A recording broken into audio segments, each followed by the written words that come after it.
Number 1 ભારતના વડાપ્રધાન બનવા માટે ઓછામાં ઓછી ઉંમર કેટલી હોવી જરૂરી છે?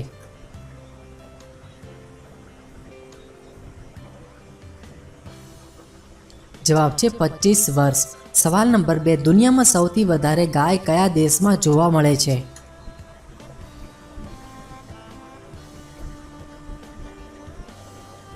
જવાબ છે ભારત દેશમાં। સવાલ નંબર 3 પ્રથમ કૃત્રિમ ઉપગ્રહ કયો હતો?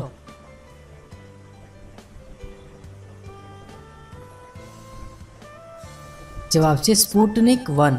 સવાલ નંબર 4 ભારતના કયા રાજ્યમાં ખાલી 4 જિલ્લા છે?